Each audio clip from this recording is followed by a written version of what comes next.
तो hello everyone, this is me Pratyush and this is our amazing channel cracking class 12th और BSc केम। अच्छा, आज क्या देखने वाले? आज हम लोग देखेंगे प्रिपरेशन बोर्ड 2025 की जैसे चल रही। देखो, बोर्ड 2025 तो एक बता रहे हैं आप लोगों की इस साल हम लोग ये प्रिपरेशन करा रहे हैं, लेकिन अगर जो बच्चे इसको 2026 में भी देख रहे हैं, 2027 में भी देख रहे हैं, तो आसानी से आप लोग सारे क्वेश्चन, क्योंकि भाई एक साल 2 साल में सारे क्वेश्चन नहीं बदल जाते हैं। ध्यान सुनना मेरी बात, जो भी ये बताता है कि हमारे क्वेश्चंस आज हम आपको इस साल नए क्वेश्चन कराएंगे, इस साल नए क्वेश्चन कराएंगे, इस साल नए क्वेश्चन कराएंगे, ऐसा कुछ नहीं होता। ये सब बड़े बड़े कॉम्पिटिशन में हो जाएगा, लेकिन ये सब क्लास 12th में नहीं होता। आप लोग लास्ट ईयर 10 ईयर्स भी क्वेश्चन उठाओगे, आप लोग को वही ही मिलेगा। तो प्रिपरेशन के लिए ये बहुत अच्छा है, लेकिन ये सोच लेना कि यही क्वेश्चन आ जाएगा, ये बहुत गलत बात है। हाँ, लेकिन बायोमोलिक्यूल्स यही बोलता है कि ये क्वेश्चंस हो सकता है आ जाए। ठीक है, समझ आया? ठीक। स्पेसिमेन पेपर की बात करेंगे 2025, 2024, 2023। बोर्ड की बात करेंगे 2023 और 2024। तो ये 5 इयर्स के पेपर हम लोग लगाएंगे, जिसमें से मैंने बायोमोलिक्यूल्स के क्वेश्चन निकाले हैं आप लोग के लिए। स्टार्ट करें जल्दी से, चलो स्टार्ट करते हैं। अब इस क्वेश्चन में हम लोग से क्या कह रहा है? इसमें कह रहा है name the 4 basis present in DNA which one of not present in RNA. अच्छा ठीक है, इसका मतलब अब ध्यान सुनना, हमारे पास नाइट्रोजिनस बेसिस होते हैं। क्या होते हैं? नाइट्रोजिनस बेसिस, जो कि हमारे पास 5 होते हैं। वो होते कौन से हमारे पास होते हैं एडेनिन, एडेनाइन जो बोलते हैं, थायमीन, गुआनाइन, साइटोसिन, और एक और होता है हमारे पास यूरेसिल। ठीक है। अच्छा, इसको याद करने का तरीका, मैं इसको ऐसे याद करता हूं, आप लोग भी शायद थोड़ा सा इसको ऐसे समझ सकते हो। मैं इसको डीयू से याद करता हूं। डीयू यानी दिल्ली यूनिवर्सिटी, डीयू यानी दिल्ली यूनिवर्सिटी, ये सभी जानते हैं। तो यहां से क्या है? डी और डीएनए और यूरेसिल, इसका मतलब डीएनए में यूरेसिल नहीं पाया जाता है। ठीक है, और उसकी जगह क्या मिलता है? उसकी जगह हम लोग को मिलता है थायमीन। उसकी जगह हम लोग को क्या मिलता है? थायमीन मिलता है। ठीक है, इसका मतलब यूरेसिल रिप्लेस हो जाता है और उसकी जगह थायमीन। तो यूरेसिल किस में आ जाएगा? यूरेसिल आ जाएगा हमारे पास आरएनए में, और यूरेसिल रिप्लेस कर देगा थायमीन को। ये हो जाएगा आरएनए के लिए। आई होप इतनी बात क्लियर हुई होगी, पक्का ना? अच्छे से। अच्छा, अगर हम डीएनए की बात करें और आरएनए की अगर हम बात करें इन दोनों की, तो ये दोनों ही क्या है? जेनेटिक मटेरियल है। जेनेटिक मटेरियल है, यानी इनके पास नाइट्रोजिनस बेसिस होंगे। नाइट्रोजिनस बेसिस वो कहां पे? हमारे पास न्यूक्लियोसाइड्स और न्यूक्लियोटाइड्स। कहां पे? न्यूक्लियोसाइड्स और न्यूक्लियोटाइड्स। जैसे कि यहां पे ध्यान देते हैं, वो स्टोर करते हैं, वो दोनों ही हमारे न्यूक्लिक एसिड हैं, दोनों ही ट्रांसमिट करते हैं जेनेटिक इंफॉर्मेशन को। ठीक है, both molecules composed of nucleotides which consist, ध्यान सुनना, न्यूक्लियोटाइड की अगर बात करेंगे तो उसमें हमारे पास शुगर, फॉस्फेट ग्रुप और नाइट्रोजिनस बेसिस होते हैं। अगर न्यूक्लियोटाइड की बात कर रहे हैं तो हमारे पास शुगर, फॉस्फेट ग्रुप और नाइट्रोजिनस बेसिस होते हैं। शुगर का मतलब glucose, fructose, galactose, maltose, mannose, एपिरोज, ये सब हमारे पास क्या होते हैं? हमारे पास शुगर्स होते हैं। नाइट्रोजिनस बेसिस ये रहे हमारे पास। फॉस्फेट ग्रुप यानी H3PO4। इतनी बात क्लियर? ठीक है। अच्छा, यहां पे एक चीज मैं आप लोग को डायग्राम के थ्रू दिखा देता हूं कि ये सब होता कैसे, थोड़ा सा क्लियरिटी ज्यादा बढ़ जाएगी। जैसे यहां पे ध्यान दो, जैसे ये देखो, अगर हम लोग बात करें आरएनए राइबोस की, तो कुछ नहीं करना, आपको शुगर बनानी आती है, बस खाली शुगर बना लो इस तरह। अच्छा, ये शुगर 5 कार्बन की रिंग है। कैसे? ध्यान दो, 1 2 3 4 और ये रहा 5वां। अगर रिंग में देखोगे तो 4 कार्बन हो जाएंगे, 1 2 3 4। अच्छा, 4 कार्बन की रिंग है, इसको थोड़ा सा ऐसे समझने की कोशिश करना बच्चों, इस तरह, ये इस तरह है। अब यहां से हम ये क्या कर रहे हैं? यहां से हम लोग OH, इस O को हटा रहे हैं। जैसे मान लेते हैं मैंने यहां से इसको हटा के मैंने यहां पे लगा दिया ऑक्सीजन। अब ये रिंग जो होती है इस तरह, इसको बोलते हैं फ्यूरैन। ये किसकी रिंग होती है? फ्यूरैन की रिंग होती है, इसीलिए इसको कभी कभी फ्यूरेनोज भी बोलते हैं। जैसे पायरेनोज, ग्लूकोज, पायरेनोज, पायरैन की रिंग होती है। वहां पे क्या होता है? वहां पे हमारे पास इस ऑक्सीजन को जैसे हमने यहां से हटाया, हमने क्या किया? इसको यहां से लिया हमने, यहां से मतलब इस कार्बन लिया, यहां पे हमने ऑक्सीजन लगाया। ये होती है पायरैन की रिंग, यानी पायरेनोज की रिंग। तो मतलब मैं आप लोग को बता रहा था, ठीक है, क्योंकि कितने कार्बन? 1 2 3 4 5 कार्बन।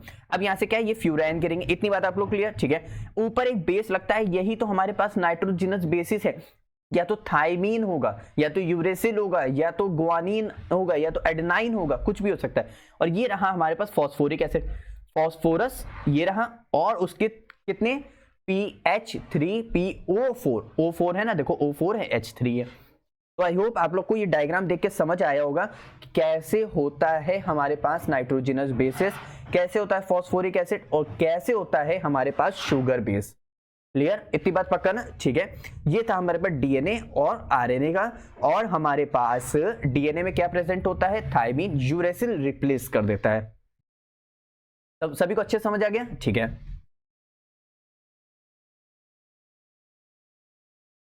अब इस क्वेश्चन में हम लोग से क्या कह रहा है? Deficiency of vitamin cause the following disease, vitamin. ठीक है, तो अब पहला दे रहा है स्कर्वी, दूसरा दे रहा है नाइट ब्लाइंडनेस। स्कर्वी होगा विटामिन सी की डेफिशिएंसी से, और नाइट ब्लाइंडनेस होगा विटामिन ए की डेफिशिएंसी से। विटामिन सी का एक और नेम है जिसको हम लोग बोलते हैं एस्कॉर्बिक एसिड। क्या बोलते हैं? Ascorbic acid. अच्छा, एस्कॉर्बिक एसिड, अगर आप लोग किसी को भी अगर इसकी है कमी, इसकी डिफिशियंसी है, तो आप लोग क्या करें? आप लोग सिट्रस फ्रूट्स खाएं, जिससे आप लोग को खट्टापन मिलेगा, उससे आप लोग के स्कर्वी यानी डिफिशियंसीज दूर हो सकती है। क्योंकि अगर आप लोग के अंदर विटामिन सी की कमी हो रही है, तो अगर आप लोग के अंदर नाइट ब्लाइंडनेस की कमी है, तो आप लोग विटामिन ए, अच्छा इसका साइंटिफिक नेम क्या है? इसको बोलते हैं रेटिनॉल। क्या बोलते हैं? रेटिनॉल। अगर इसकी कमी है तो आप लोग क्या कहते हैं? आप लोग ग्रीन लीफी वेजिटेबल्स खा सकते हैं, जिससे आप लोग की इसकी भी दूर होगी। अच्छा, अगर नाइट ब्लाइंडनेस डिम लाइट में हो रही है, तो उसको हम लोग क्या बोलते हैं? नाइक्टेलोपिया। क्या बोलेंगे? नाइक्टेलोपिया। है डिफिशियंसी के नेम है, तो बात अलग है। अब ये मोर डिफिशियंसी हो सकती है एस्कॉर्बिक एसिड से, जो कि वीक कनेक्टिव टिश्यू हो सकते हैं, ब्लीडिंग गम्स हो सकती है, और जॉइंट पेन भी हो सकते हैं। ठीक है, अच्छा अगर नाइट ब्लाइंडनेस है तो वो हमारे पास विटामिन ए की कमी से है, जिसको हम लोग, उसका साइंटिफिक नेम क्या है? रेटिनॉल होता है। और difficulty seeing in D light, यानी हमारे पास क्या बोलते हैं उसको? नाइक्टेलोपिया। इतनी बात क्लियर? आई होप आप लोग को इतना समझ आया होगा और आप लोग को अच्छा भी लगा होगा। ठीक है,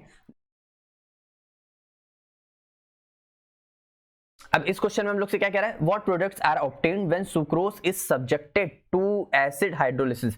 अच्छा, सुक्रोज यानी C12H22O11, इसका हम लोग हाइड्रोलिसिस करते हैं तो हम लोग को ग्लूकोज मिलता है और फ्रक्टोज मिलता है। ठीक है, ये तुम लोग की नहीं है भाई, ये ग्लूकोज और फ्रक्टोज है। क्या मिलता है? ग्लूकोज और फ्रक्टोज। दोनों का फॉर्मूला सेम होता है, C6H12O6 प्लस C6H12O6। तो दोनों में डिफरेंस क्या होता है? डिफरेंस ये होता है, जो हमारे पास ग्लूकोज होता है उसमें हमारे पास एल्डोज शुगर होती है। एल्डोज यानी एल्डिहाइड। क्या होता है? एल्डोज यानी एल्डिहाइड, यानी C डबल बॉन्ड OH। इतनी बात क्लियर? जो फ्रक्टोज होता है, फ्रक्टोज, उसको हम लोग बोलते हैं कीटोस, यानी उसमें क्या प्रेजेंट होगा? कीटोन। इसका मतलब वहां पे क्या प्रेजेंट होता है? C double bond O। इतनी बात क्लियर? अच्छे से पक्का? Fructose, ketose, glucose, Eldhose. अच्छा, सबके आखिरी में एक चीज तुमने गौर किया, ओस क्यों लग रहा है? ओस। जितने भी हमारे पास शुगर मॉलिक्यूल्स रहेंगे, सबके आगे ओस लगेगा ही लगेगा। ठीक है, तो इसको हम लोग इसका हाइड्रोलिसिस करते हैं in the presence of dilute HCl, H2SO4, HCl ले लो, एसिड मतलब कुछ चाहिए बस। क्या मिलेगा? 1:1 के रेशियो में ग्लूकोज और फ्रक्टोज मिलेगा। सुक्रोज है तो ठीक। अच्छा, इसका स्ट्रक्चर देख ले। इसका स्ट्रक्चर अगर मान लो तुम लोग को अगर बनाने को आ गया तो कैसे बनाओगे? तो यहाँ पे क्या है? कुछ नहीं करना है, सिर्फ ऊपर लिख देना है CHO, नीचे लिख देना है CHOH का होल 4, और नीचे लिख देना है CH2OH, क्योंकि अल्कोहल भी है और एल्डिहाइड ग्रुप भी है। यहां पे क्या करना है? यहां पे हम लोग को CH2OH चलना है, फिर C डबल बॉन्ड O चलना है। अब देखो यहाँ पे कितने? 3 है, तो यहाँ पे इसको 3 कर देना है, जैसे कि मैंने यहाँ पे ये CHOH इसको लिख रखा है, और यहाँ पे 3 कर देंगे, और यहाँ पे CH2OH कर देंगे, बस और कुछ नहीं करना है। देखो यहाँ पे है एल्डोज, यहाँ पे है कीटोज ग्रुप, तो ये हमारे पास ग्लूकोज का स्ट्रक्चर, ये हमारे पास फ्रक्टोज का स्ट्रक्चर। अच्छा, एक और इंपॉर्टेंट बात दोनों आप लोग को ध्यान रखनी है, ये दोनों ही हमारी क्या है? रिड्यूसिंग शुगर है।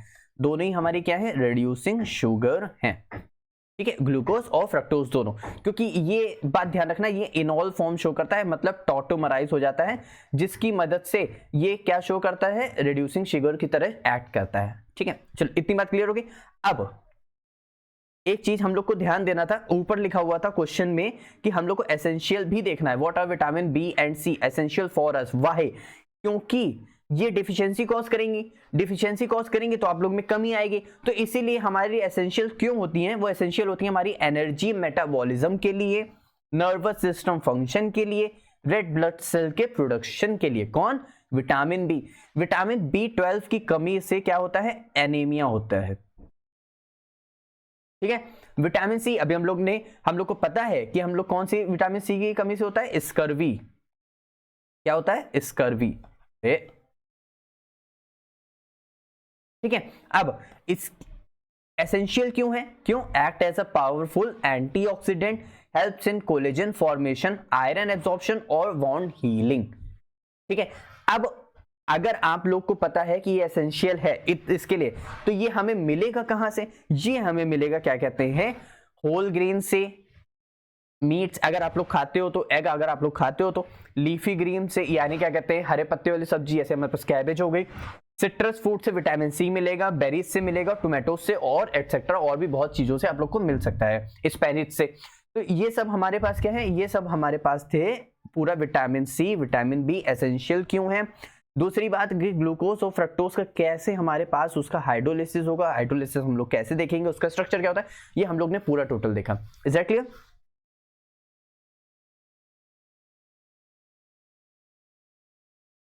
अब इस क्वेश्चन में हम लोग से क्या कह रहा है? इस क्वेश्चन में क्या कह रहा है? ऑन बीइंग हीटेड, अगर हम लोग हीट कर रहे हैं, egg white become solid and opaque. ठीक है। गिव रीजन पूछ रहा है। देखो, अगर हम लोग एग को, दो टर्म ध्यान रखना, बस दो टर्म, अगर हम लोग एग को हीट करते हैं तो वो शो करता है protein denaturation and coagulation. Protein denaturation and coagulation show करेगा। ठीक है। प्रोटीन डिनेचुरेशन का सिर्फ इतना सा मतलब है, जैसे हमारे पास कोई प्रोटीन है, वो एकदम अनकॉइल्ड है, उसको हम लोग हीट कर रहे हैं तो वो क्या शो करे, मतलब कॉइल्ड है, पूरा एकदम फंसा हुआ है, तो वो क्या हो जाएगा? वो कॉइल्ड यानी पूरा फ्री हो जाएगा, यानी अनफोल्ड हो जाएगा। ठीक है। इसका मतलब egg white mainly consist of the protein. अच्छा, एग के अंदर क्या होता है? योक, और जो उसके व्हाइट वाला जो पार्ट होता है उसको क्या बोलते हैं? एल्ब्यूमिन। क्या बोलते हैं? एल्ब्यूमिन। ठीक है। Dissolve in water. ठीक है। व्हेन हीटेड, उसके जो वीक हाइड्रोजन बॉन्ड्स होते हैं, जो इंटरमोलिक्यूलर फोर्सेस होती है, वो सब क्या होने लगती हैं? वो सब हटने लगती हैं। Holding the protein structure break. ठीक, जो उन्होंने उसको होल्ड करके रखा था वो टूटने लगती है, हटने लगती हैं, जिसकी वजह से क्या होता है? प्रोटीन टू अनफोल्ड, जो पहले बहुत ज्यादा फोल्ड था वो अनफोल्ड हो जाता है, and lose their original shape, जिसी को हम लोग डिनेचुरेशन हम लोग बोल रहे हैं। आई होप इतनी बात आप लोग को समझ आई होगी। जो एग वाइट है वो मेनली कंसिस्ट प्रोटीन होता है, जो कि एल्ब्यूमिन होता है, जो डिसॉल्व इन वाटर में हम लोग जो उसको करते हैं, हीट करेंगे तो जो हीट करने पे जो उसके वीक हाइड्रोजन बॉन्ड्स होते हैं, जो इंटरमोलिकुलर फोर्सेस होती है, वो क्या होने लगती हैं? वो जो उसने होल्ड करके रखा था वो सब ब्रेक होने लगती हैं, जिसकी मदद से जो हमारे पास जो प्रोटीन है वो अनफोल्ड होने लगता है, जिसकी को हम लोग डिनेचुरेशन हम लोग बोल रहे हैं। आई होप यहाँ तक आप लोग को प्रोटीन डिनेचुरेशन समझ आएगा, क्योंकि डिनेचुरेशन ऑफ प्रोटीन बहुत बार पूछा जाता है, बहुत बार पूछा जाता है। उसका एग्जाम्पल हमारे पास बहुत अच्छा है, एग वाला, जो भी आप लोग ने देखा। ठीक है।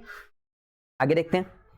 हमारे पास क्या है? कोगुलेशन भी था। कोगुलेशन क्या होता है? द अनफोल्डेड प्रोटीन, जो अनफोल्डेड हो गया है protein molecule, interact form new bond, वो न्यू बॉन्ड के साथ वापस, क्योंकि भाई प्रोटीन को हमने क्या कर दिया? डिनेचुरेशन कर दिया। अब डिनेचुरेट कर दिया, किसी भी चीज को क्या करो, उसको उसकी स्टेट में चेंज करो तो वापस से ओरिजिनल स्टेट में आने की कोशिश करती है। तो ये बस वही चीज है। The unfolded protein molecule interact form new bond with each other, क्योंकि एक तो छोटा प्रोटीन तो होंगे नहीं, बहुत सारे होते हैं molecules, with each other creating a solid network like structure, जिस चीज को हम लोग सॉलिड और ओपेक बोलेंगे, ध्यान रखना।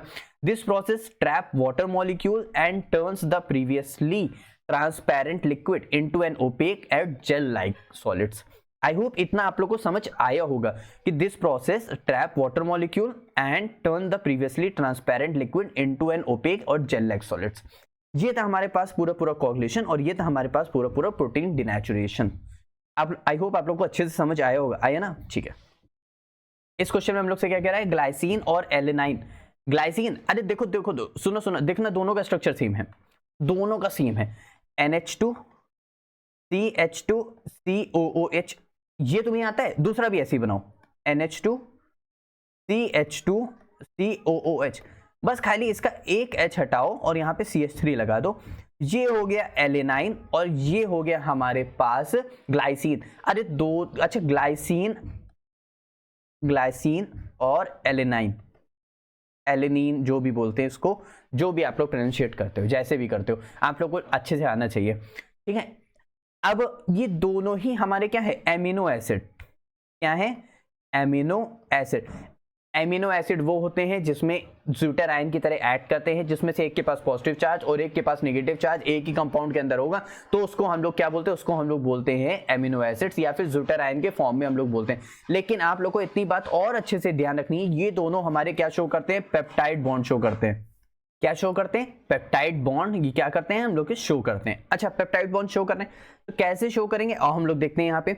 आप लोग को कुछ नहीं करना है, जैसे यहाँ पे देखो, यहाँ पे उल्टा बना भी हुआ है, इन्होंने जानबूझ के उल्टा बनाया भी है, क्योंकि इस वजह से, क्योंकि ये जो बायो वाला जो है वो कुछ मैथ वाले बच्चे भी देखते हैं बायो मॉलिक्यूल्स की मदद से, और कुछ क्या कहते हैं बायोलॉजी वाले तो देखते ही देखते हैं, तो कुछ मैथ वालों की वजह से इसको थोड़ा सा और इजी किया जाता है।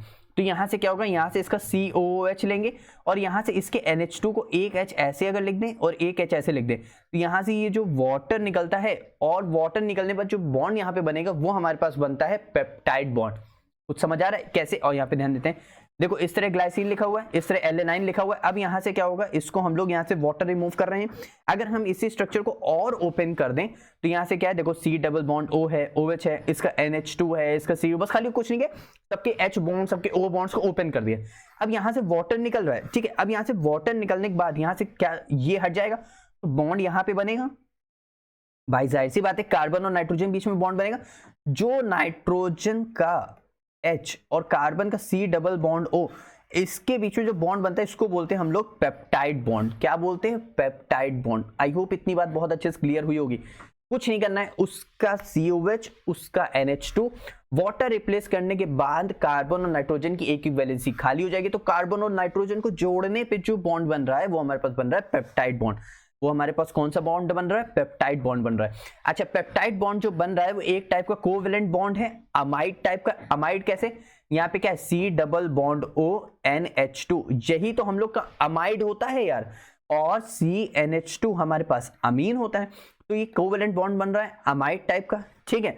फॉर्मेशन कैसे हो रही है, लिंक टू अमीनो एसिड, ये सारे क्या है, amino acid together form a protein chain. तो ये सब प्रोटीन चेन की तरह है, एमिनो एसिड है, फॉर्मेशन हो रही है दो एमिनो एसिड को मिला करके, ठीक है। कंपोनेंट्स कौन कौन से यूज कर रहे हैं, COOH यूज कर रहे हैं कार्बोक्सिलिक एसिड का, अमीन NH2 यूज कर रहे हैं एज अ अमीनो ग्रुप का। तो carboxyl group of one amino acid, amine group of another amino acid. देखो इसीलिए मैंने इसको बहुत शॉर्ट में लिखा है, तो आप लोग के लिए बहुत क्लियरिटी आएगी। प्रोसेस क्या है, डिहाइड्रेशन, यानी वाटर का रिमूवल हो रहा है, synthesis reaction, removal of H2O molecule, ठीक है। अच्छा, अगर इसका रिजल्ट देखें तो फॉर्मेशन ऑफ अमाइड बॉन्ड, आखिरी में जो बन रहा है C डबल बॉन्ड O और NH, ये उसी तरह लिखा हुआ है, between the two amino acid creating a new molecule called peptide. To amino acid और प्रोटीन बोल दो मैनी एमिनो एसिड्स, ठीक है। अगर एक दो एमिनो एसिड्स के फॉर्म ले रहे हैं तो एक पेप्टाइड बॉन्ड, और अगर बहुत सारे हो जाएंगे तो बहुत सारे पेप्टाइड बॉन्ड्स बनते जाएंगे, जैसे कि हमारे प्रोटीन्स में बहुत सारे एमिनो एसिड्स को मिलाते चले जाएंगे, एक चेन बनती चली जाएगी। अब सोचोगे चेन कैसे बनेगी, तो चेन यहाँ पे ध्यान दो, फिर यहाँ पे COH है, फिर यहाँ पे कोई NH2 वाला आएगा, फिर COH आएगा, फिर NH2 वाला आएगा, तो एक चेन बनती चलेगी कि प्रोटीन लाइक स्ट्रक्चर में। इतनी बात समझ आ गई कि पेप्टाइड बॉन्ड बनता कैसे है। तो यहाँ पे हम लोग ने देखा ग्लाइसिन और एलेनाइन का पेप्टाइड बॉन्ड हम लोग शो कैसे करेंगे। इज दैट क्लियर, ठीक है। अब इस क्वेश्चन में हम लोग से क्या कह रहा है, what product will be form when a nucleotide from DNA containing thymine is hydrolysed. मतलब कहने का है उसके पास क्या है, एक न्यूक्लियोटाइड है, ठीक है, न्यूक्लियोटाइड। और न्यूक्लियोटाइड में हमारे पास क्या होता है, हमारे पास होता है फॉस्फेट ग्रुप। क्या होता है, फॉस्फेट ग्रुप। एक होता है हमारे पास शुगर मॉलिक्यूल होता है, और दूसरा हमारे पास क्या होता है, हमारे पास एक बहुत सही होता है जो कि हमारे पास होता है नाइट्रोजिनस बेसिस। नाइट्रोजिनस बेसिस, अच्छा नाइट्रोजिनस बेसिस में ही उसने हमें कौन सा दे दिया है, थायमीन दे दिया है। क्या दे दिया, थायमीन दे दिया है। अच्छा, इतनी बात क्लियर होगी। मैं आप लोग को बता देता हूं कि इस थायमीन का स्ट्रक्चर आखिरकार बनाएंगे कैसे। तो आप लोग को कुछ नहीं करना है, आप लोग को बेंजीन रिंग बनानी आती है ना, आप लोग बेंजीन रिंग बनाओ, ठीक है। यहाँ पे डबल बॉन्ड O लगाओ, यहाँ पे डबल बॉन्ड O लगाओ, फिर अल्टरनेट में O nitrogen O nitrogen O nitrogen ही चलेगा। जैसे यहाँ पे क्या है हमारे पास, यहाँ पे इसको चेंज कर दें, यहाँ पे चेंज कर दें, यहाँ पे हमारे पास नाइट्रोजन आएगा इस तरह, नाइट्रोजन हमारे पास यहाँ पे आएगा इस तरह। तो ये रहेगा हमारे पास थायमीन का स्ट्रक्चर। किसका, थायमीन का स्ट्रक्चर। अब यहाँ पे ध्यान दो, नाइट्रोजन कितने बॉन्ड बनते हैं 3, नाइट्रोजन कितने बॉन्ड बनते हैं 3, और यहाँ पे आ जाता है एक डबल बॉन्ड, इस तरह आ जाएगा। आई होप इतनी बात आप लोग को समझ आएगी कि थायमीन का स्ट्रक्चर कैसे बनेगा, और एक जगह हमारे पास यहाँ पे लग जाएगा CH3। खैर वो तो बात की बात हो गई, लेकिन इतनी बात क्लियर हो गई, ठीक है। अब ये जो न्यूक्लियोटाइड की हम लोग बात कर रहे हैं, ये इसको जब हम लोग क्या करेंगे, इसका हाइड्रोलाइज करेंगे तो वो फॉस्फोरिक एसिड में टूट जाएगा, शुगर अलग हो जाएगा, नाइट्रोजिनस बेसिस अलग हो जाएगा, शुगर अलग हो जाएगा, नाइट्रोजिनस बेसिस अलग हो जाएगा, फॉस्फोरिक एसिड अलग हो जाएगा। अब एक मिनट, जो फॉस्फोरिक एसिड अटैच होता है वो अटैच होता है फॉस्फोडाइस्टर बॉन्ड। कैसे? फॉस्फोडाइस्टर बॉन्ड से। और जो हमारे पास नाइट्रोजिनस बेसिस होता है वो अटैच होता है हमारे पास ग्लाइकोसिडिक बॉन्ड से, ग्लाइकोसिडिक बॉन्ड से। जब ये दोनों बॉन्ड इसको क्या करते हैं, इसका हाइड्रोलाइज करने पे दोनों बॉन्ड ब्रेक होते हैं, तो ये तीनों मॉलिक्यूल्स अलग हो जाते हैं। अब आओ थोड़ा सा डायग्राम से समझते हैं। यहाँ पे when a nucleotide form DNA containing thymine is hydrolyzed, it break down into fundamental component, जिससे मिलके आया था उसी में ब्रेक हो जाएगा। थायमीन नाइट्रोजिनस बेस की फॉर्म में चला जाएगा। डीऑक्सीराइबोस, यानी हमारे पास जो राइबोस, जो डीऑक्सी डीएनए की जो है, क्योंकि डीएनए में हमारे पास थायमीन पाया जाता है, डीएनए में हमारे पास यूरेसिल नहीं पाया जाता है, DU दिल्ली यूनिवर्सिटी नहीं पाया जाता है, फॉस्फेट शुगर, ठीक है। कैसे? This occur because nucleotide are composed of 3 parts, hydrolyse, break down, phosphodiester bond और ग्लाइकोसिडिक बॉन्ड। अब कैसे? मैंने कहा था ना यहाँ पे मिथाइल मॉलिक्यूल, तो उसकी बात अभी बाद में करेंगे। तो यहाँ से देखो देखो देखो, यहाँ से क्या होता है हमारे पास, अरे यहाँ पे ये चीज नहीं है भाई, यहाँ पे आएगा ऑक्सीजन, यहाँ पे ऑक्सीजन लगाओ। हाँ, अब ये कौन सी, अच्छा ये देखो, एक इस तरह है, ये इस तरह है। यहाँ से अगर हम इसको हटा दें, ये हमने यहाँ से हटा दिया, यहाँ पे लगा दिया ऑक्सीजन, तो ये हमारी जो रिंग बनती है, ये हमारी रिंग बनती है फ्यूरैन की रिंग, जो कि 4 कार्बन की होती है, और यहाँ पे इस तरह और यहाँ पे इस तरह इसके 2 बॉन्ड्स लगे होते हैं। वही ये 4 कार्बन की रिंग है, तो वही ये फ्यूरैन की रिंग है। बाकी ये पूरा स्ट्रक्चर मैं आप लोगों को दिखा देता हूँ। ये पूरा स्ट्रक्चर हमारा किसका है, ये यहाँ से ये पूरा स्ट्रक्चर है हमारे पास डीएनए का, और उसके साथ जो एक नाइट्रोजनस बेसिस अटैच है वो हमारे पास अटैच है थायमीन की, और जो उसके साथ H3PO4 अटैच है ये हमारे पास अटैच है फॉस्फोरिक एसिड का। जब ये बॉन्ड ब्रेक हो जाएगा तो इसको हम लोग बोलेंगे फॉस्फोडाइस्टर बॉन्ड, जो कि ब्रेक हो रहा है। और ये यहां से जो अटैच होता है नाइट्रोजनस बेसिस, उसका नाइट्रोजन का H और इसका OH डीएनए का, ये जब ब्रेक हो जाता है तो हमारे पास ग्लाइकोसिडिक बॉन्ड जो बनता है, वो ब्रेक होने के बाद हमारे पास ये सब क्या हो जाते हैं, अलग हो जाते हैं। ये बॉन्ड है ग्लाइकोसिडिक और ये बॉन्ड है यहाँ पे फॉस्फोडाइस्टर बॉन्ड। आई होप आप लोग को इतनी बात बहुत अच्छे से समझ आ गई होगी, पक्का ना भाई। यहां से ये HOH चला जाएगा तो COO रहेगा, तो फॉस्फोडाइस्टर ईस्टर बना रहा है, क्यों, C डबल बॉन्ड OO, तो एस्टर ही तो ऐसा बन रहा है, तो इसी वजह से उसको बोल रहे हैं, तो वही चीज है। इतनी बात क्लियर, अच्छे से पक्का समझ आ गया, ठीक है। इसका नेम क्या हो जाएगा, इसका नेम हो जाएगा 2-डीऑक्सीथाइमिडीन। अरे अभी मैंने वो फॉस्फोरिक उसको मैंने वो जोड़ा नहीं है, मैंने सिर्फ इसकी बात करी है, पूरा नाइट्रोजनस बेसिस और डीएनए की, उसको क्या बोलेंगे, 2-डीऑक्सीथाइमिडीन, ठीक है। चलो अब इस क्वेश्चन में हम लोग से क्या कह रहा है, व्हाट आर रिड्यूसिंग शुगर। देखो देखो सुनना मेरी बात, रिड्यूसिंग शुगर का मतलब है जो शुगर टॉलेंस रिएजेंट और फेलिंग सॉल्यूशन को रिड्यूस कर दे, उसको बोलते हैं रिड्यूसिंग शुगर। टॉलेंस रिएजेंट और फेलिंग्स रिएजेंट एक ऑक्सीडाइजिंग एजेंट हैं, तो वो क्या करेंगे, वो क्या करते हैं, दूसरे को ऑक्सीडाइज करते हैं, खुद को रिड्यूस करते हैं, ठीक। खुद को ऑक्सीडाइज करेंगे, खुद को मतलब दूसरे को ऑक्सीडाइज करेंगे, तो दूसरों को ऑक्सीडाइज करें, तो एज अ ऑक्सीडाइजिंग एजेंट दूसरे को ऑक्सीडाइज कर रहे हैं, लेकिन वो खुद को रिड्यूस करेंगे, ठीक है। और लेकिन वो शुगर के साथ रिएक्ट, अगर कोई एक शुगर मॉलिक्यूल है उसके साथ अगर हम लोग उसको रिएक्ट करा रहे हैं, तो वो टॉलेंस रिएजेंट को क्या करती है, रिड्यूस करती है। इसका मतलब वो क्या है, रिड्यूसिंग एजेंट है, वो reducing agent positive reducing agent test दे रही है। जो भी शुगर पॉजिटिव रिड्यूसिंग टेस्ट देगी वो हमारे पास कहलाएगी रिड्यूसिंग शुगर, और जो नहीं देगी वो नॉन रिड्यूसिंग शुगर, ठीक। अब उन शुगर के पास हेमी एसिटल ग्रुप होना चाहिए, हेमी एसिटल ग्रुप होना चाहिए। अब हेमी एसिटल क्या है, अभी मैं आप लोगों को बता दूं, एक कार्बन से OH अटैच है और उसी कार्बन से एस्टर अगर अटैच है और उसी कार्बन से H अटैच है, उसको बोलते हैं हेमी एसिटल। सुनना, जिस कार्बन से OH और उसी कार्बन से ether ester, sorry ether carbon O carbon methoxy methane ether, ठीक है, या फिर डायमिथाइल ईथर। तो जिस कार्बन से ईथर और अल्कोहल और हाइड्रोजन अटैच है उसको बोलते हैं हेमी एसिटल। एक और वर्ड होता है बच्चों एसिटल, जान लेते हैं क्या होता है। एसिटल होता है कार्बन, देखो यहाँ पे OH है, यहाँ पे OH है, देखो यहाँ पे क्या था, एस्टर था, यहाँ पे एस्टर था, यहाँ पे हाइड्रोजन था, यहाँ पे हाइड्रोजन था, यहाँ पे R था, ये तो हेमी एसिटल है। अगर इस H को हटा करके मैं वापस से ईथर लगा दूं तो वो कहलाता है हमारे पास क्या, एसिटल। ये क्या कहलाएगा, एसिटल। मतलब दो ईथर ग्रुप होने चाहिए तो वो कहलाएगा ईथर, हाइड्रोजन और R, वो कहलाएगा हमारे पास एसिटल। अगर इसकी जगह हाइड्रोजन आ गया, अल्कोहल और ईथर हो गया तो वो कहलाएगा हेमी एसिटल। आई होप इतनी बात आप लोग क्लियर है। जिस भी शुगर मॉलिक्यूल है, मोनोसेक्राइड हो, डाइसेक्राइड हो, पॉलीसेक्राइड, कोई भी हो, जिसमें भी हेमी एसिटल प्रेजेंट होगा वो हमारे पास कहलाएगा रिड्यूसिंग शुगर। ये मोस्टली जो पाए जाते हैं सबसे ज्यादा पाएंगे मोनोसैकेराइड्स में, इसमें मोनोसैकेराइड्स में, फिर उसके बाद पाए जाएंगे डाइसेक्राइड में, डाइसेक्राइड में भी कुछ में पाए जाएंगे, पॉली में तो पाए नहीं जाते। यहां आप ध्यान देते हैं, यहां से हमारे पास क्या दे रहा हुआ है, दो sugar containing hemiacetal and show positive Tollens test and Fehling solution.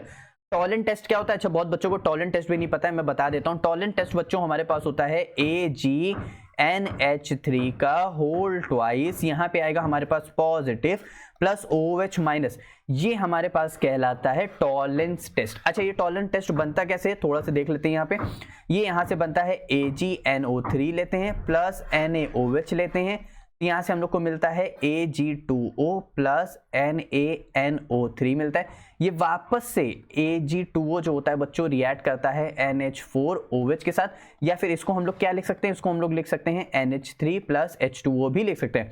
वापस से क्या मिल जाता है, वापस से हम लोग को ये कंपाउंड मिल जाता है। मैंने आप लोग को बताया टॉलरेंट टेस्ट आता कहां से है, टॉलरेंट टेस्ट का फॉर्मूला क्या होता है, ये मिलके ये बनेगा, फिर उसके बाद ये और इसके साथ रिएक्ट करके हमारे पास टॉलरेंट टेस्ट बनता है। अगर इसको रेड्यूस कर रहा है, रेड्यूस कैसे करेगा, ये Ag प्लस में है, ये चला जाता है सिल्वर मिरर Ag में, देखो प्लस से जीरो में आ गया, यानी पहले +1 और फिर आ गया 0, तो यानी रेड्यूस हो गया, तो ये इसको रेड्यूस कर रहा है। फेलिंग सॉल्यूशन में हमारे पास क्या होता है, Cu2 प्लस होता है, जो कि वो चला जाता है Cu2O में, देखो ऑक्सीजन की वैलेंसी 2 माइनस, इसकी है 1 प्लस, देखो रेड्यूस हो गया, तो इसने रेड्यूस कर दिया फेलिंग सॉल्यूशन को, तो हमारे पास हो जाएगा। एक और होता है हमारे पास बेंडिक्ट सॉल्यूशन, उसकी बच्चों बहुत कम पढ़ते हैं, इस वजह से मैं उसको थोड़ा सा मैंने नहीं लिया जानबूझ के। खैर फेलिंग सॉल्यूशन को ही हम लोग बहुत कभी कभी हम लोग बेंडिक्ट सॉल्यूशन बोल देते हैं, तो ये सब बात की बात है। तो आप लोग फेलिंग सॉल्यूशन और टॉलरेंस रिएजेंट के नेम से ध्यान रखें, जो आप लोग के लिए बहुत कॉमन है।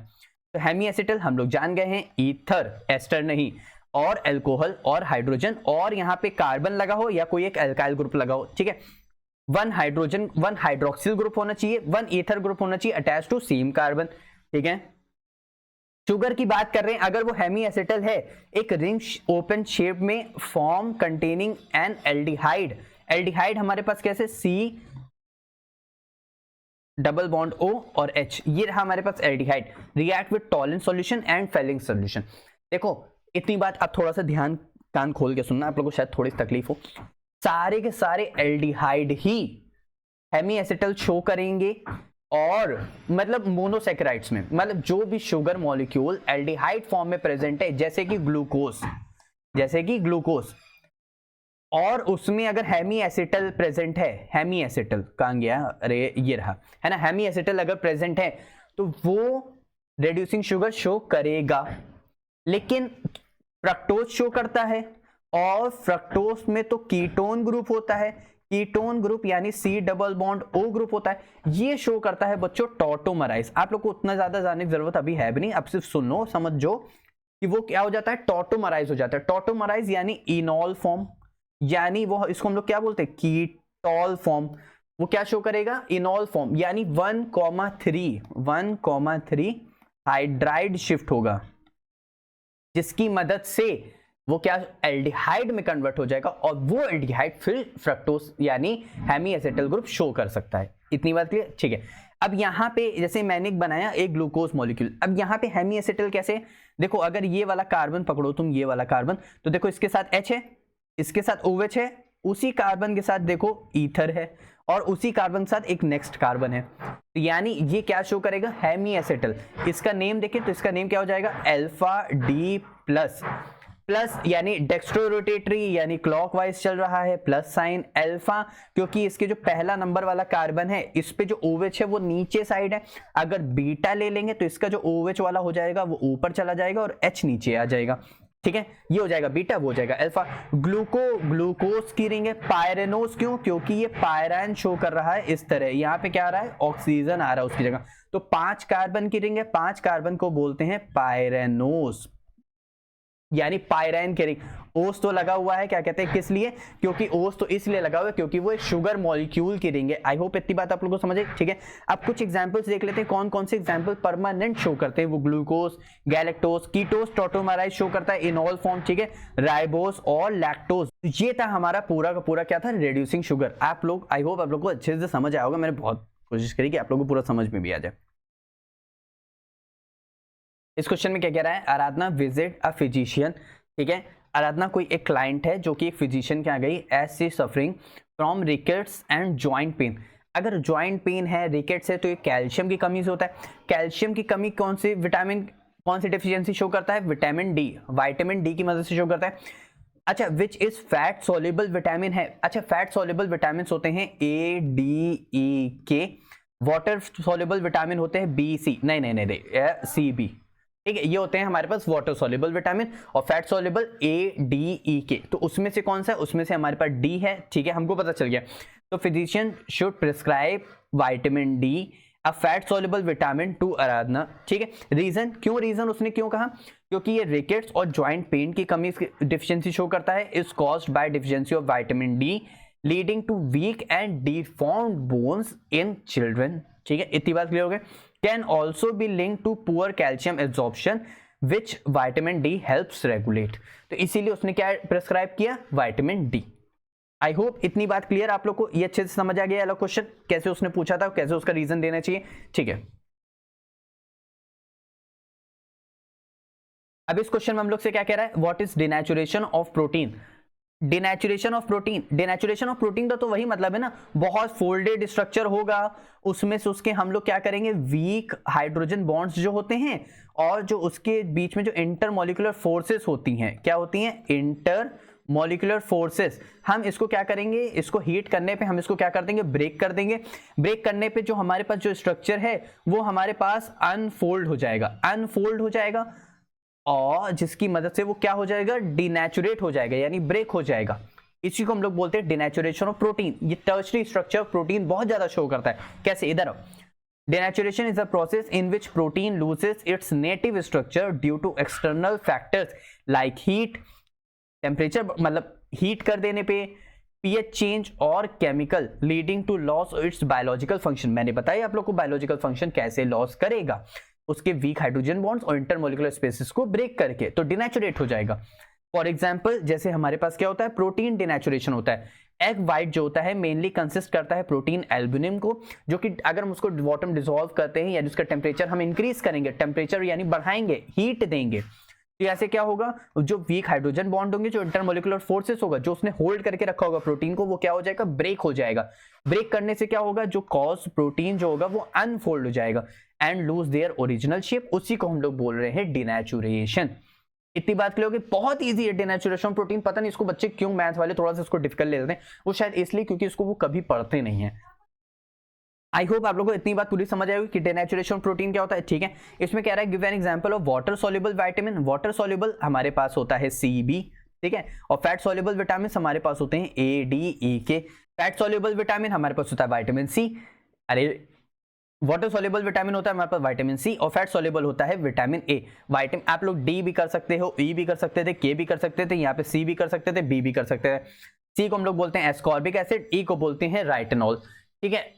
इतनी बात क्लियर, पक्का ना अच्छे से। तो ये हम लोग का पूरा क्वेश्चन था डिनेचुरेशन ऑफ प्रोटीन का। आई होप यहां तक आप लोग को बहुत अच्छे समझ आया होगा, क्लियर। तो ये था हमारे पास पूरा का पूरा कंप्लीट बोर्ड प्रिपरेशन बायोमोलिक्यूल्स का। आई होप आप लोगों को बहुत अच्छे से समझ आया होगा। आप लोगों का काम इतना है कि इसको अच्छे से लगाना, अच्छे से मेहनत करना और एग्जाम में अच्छे मार्क्स लाकर, क्योंकि आप लोग के एग्जाम बस आ गए हैं तो अच्छे मार्क्स लेके आना। क्लियर? मिलते हैं नेक्स्ट वीडियो में नेक्स्ट टॉपिक के साथ। Bye bye.